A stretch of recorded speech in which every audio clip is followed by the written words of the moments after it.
ముఖ్యమైన ప్రోగ్రాం అధ్యక్ష ఇండ్లు మీరు కూడా మీ ఆవేదన చెప్పారు. నేను ఆ విషయాలన్నీ ఇక్కడ మాట్లాడలే కానీ అప్పుడు జరిగినటువంటి అవినీతి ల్యాండ్ ఎక్విజిషన్లో అదే మాదిరిగా హౌసింగ్లో చాలా అవినీతి జరిగిందని అనేక ఆరోపణలు ఉన్నాయి. కడాన శాండ్ పాలసీ కూడా ఏ విధంగా దుర్వినియోగం చేశారో మొత్తం మనందరం చూసాం. అవన్నింటిపైన కూడా ఎంక్వైరీలు జరుగుతున్నాయి. ఇంకా ఎవరి దగ్గర ఇన్ఫర్మేషన్ ఉంటే అది కూడా ఇవ్వండి. అవన్నీ తీసుకొని తప్పకుండా చట్టపరంగా ఎవరు తప్పు చేసినా తప్పించుకోలేని విధంగా శిక్షిస్తామని చెప్పి కూడా నేను మీకు తెలియజేస్తున్నా. ఇక్కడికి వచ్చినప్పుడు అధ్యక్ష ఈరోజు ప్రభుత్వ విధానం 29 లోపల అందరికీ ఇంటి జాగా ఇవ్వాలని. ఈరోజు మనం చూస్తే 2,20,000 మందికి ఇంటి జాగాలు లేవు. అవన్నీ ఎన్యూమరేట్ చేస్తున్నాం. వాళ్ళకందరికీ ఇంటి జాగాలు ఇచ్చే కార్యక్రమానికి శ్రీకారం చుట్టాం. పట్టణ ప్రాంతాల్లో 2 సెంట్లు, గ్రామీణ ప్రాంతాల్లో 3 సెంట్లు.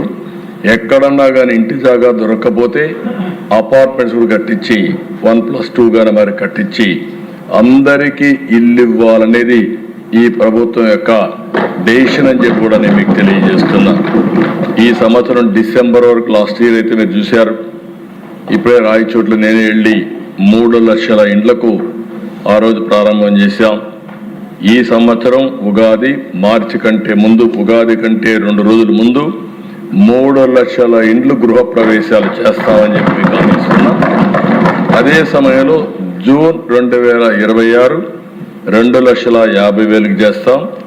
అదే మరి సెప్టెంబర్లో ఇంకొక 2,10,000 చేస్తాం. ఈ ఒక్క సంవత్సరంలోనే 26 లోపల 10,60,000 ఇంట్లు పూర్తి చేసి గృహప్రవేశాలు చేస్తాం. ఇది కాకుండా అధ్యక్ష ఇప్పుడే మంత్రి గారు చెప్పారు, అడిషనల్గా దగ్గర 6 నుంచి 7 లక్షల ఇండ్లు కట్టాల్సిన అవసరం ఉంది. గవర్నమెంట్ ఆఫ్ ఇండియా కూడా మొన్నే ఆ పోర్టల్ కూడా ఓపెన్ చేశారు. ఎలిజిబుల్ పర్సన్స్ అందరినీ కోరుతున్నా, ఇప్పటి వరకు ఇళ్ళు రాని వాళ్ళందరూ అప్లై చేసుకోండి. వాళ్ళు కూడా ఎగ్జామిన్ చేసి మేము కూడా పరిశీలి చేసి అందరికీ ఇల్లు లేని వారందరికీ ఇళ్ళు కట్టించే బాధ్యత అటు కేంద్రం ఇటు రాష్ట్రం 2 ప్రభుత్వాలు తీసుకుంటామని హామీ ఇస్తున్నా. ఇప్పుడే వారు చెప్పినట్టు ఎస్సీలకు కానీ, ఎస్టీలకు కానీ, బీసీలకు కానీ, మైనారిటీకి కానీ అదనంగా కూడా ఆర్థిక సహాయం చేస్తున్నాం. ఈ ప్రభుత్వ విధానం ఒకటే, పేదవాళ్ళందరికీ ఇల్లు కట్టించాలని, ఒక భద్రత, ఒక భరోసా ఇవ్వాలని ఆలోచనతో ముందుకు పోతున్నాం. తప్పకుండా ఇది కూడా చేస్తామని చెప్పి తెలియజేసుకుంటూ, రాజకీయ కక్షలు అంటే దిశ 2019 దగ్గర 2,70,000 ఇండ్లు కట్టుకున్నారు. దగ్గర 913 కోట్ల రూపాయలు ఖర్చు పెట్టారు. ఆ రోజు తెలుగుదేశం పార్టీ హయాంలో స్టార్ట్ చేశారు కాబట్టి కక్ష కట్టి వాళ్ళకి డబ్బులు ఇవ్వకుండా ఇబ్బంది పెట్టే పరిస్థితి వచ్చారు. కేంద్రంలో కూడా రికార్డ్స్ పోనీయకుండా చేశారు. ఏదేమైనా నేను ఫైనాన్స్ చెప్పాను, మాకు ఒక మోరల్ రెస్పాన్సిబిలిటీ ఉంది. బాధితులను ఆదుకోవాలి. వాళ్ళ తప్పు కాదు, ఆనాటి పాలకుల తప్పు. ఆ తప్పుని మనం ఏదో విధంగా కరెక్ట్ చేయాలని చెప్పి చాలా స్పష్టంగా ఆదేశాలు ఇచ్చా. తొందరలోనే వాళ్ళందరికి కూడా సహాయం చేయడానికి ముందుకు వస్తామని మరొకసారి హామీ ఇస్తున్నాం.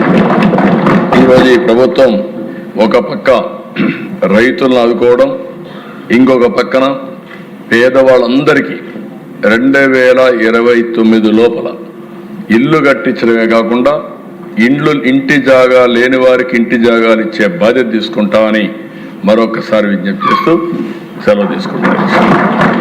ధన్యవాదాలు. ఇప్పుడు నిధుల కొరకు అభ్యర్థనలపై ఓటింగ్. 27వ అభ్యర్థన కింద వ్యవసాయ శాఖకు 11,535 కోట్ల 90,97,000 రూపాయలకు మించని సొమ్మును ప్రభుత్వానికి మంజూరు చేయాలి. 28వ అభ్యర్థన కింద పశు పోషణ మత్స్య శాఖకు 1,853 కోట్ల 21,64,000 రూపాయలకు మించని చూస్తే కోకో ప్రోత్సహిస్తున్నాం. ఏలూరు దగ్గర రాబోయే రోజుల్లో కోకో సిటీ ప్రపంచంలో మొట్టమొదటి సిటీ ఏలూరు దగ్గర వస్తుందని చెప్పి కూడా నేను మీకు తెలియజేస్తున్నాను. కాఫీ, అరకు కాఫీ ఇది ఒక గ్లోబల్ బ్రాండ్గా తయారయ్యే పరిస్థితి వచ్చింది. మన ప్రాంతంలో గిరిజనులు పండించే అరకు ప్రపంచవ్యాప్తంగా పాపులారిటీ వచ్చే పరిస్థితి తీసుకొచ్చాం. పొగాకు, మామిడి, ఉల్లి, కోకో ఇబ్బందులు వస్తే ఆ 588 కోట్ల రూపాయలు వాళ్లకు మార్కెట్ ఇంటర్వెన్షన్ ఇచ్చి వాళ్ళని ఆదుకున్నాం. ఇంకొక పక్కన దేశం మీరు ఒకసారి చూస్తే అక్వా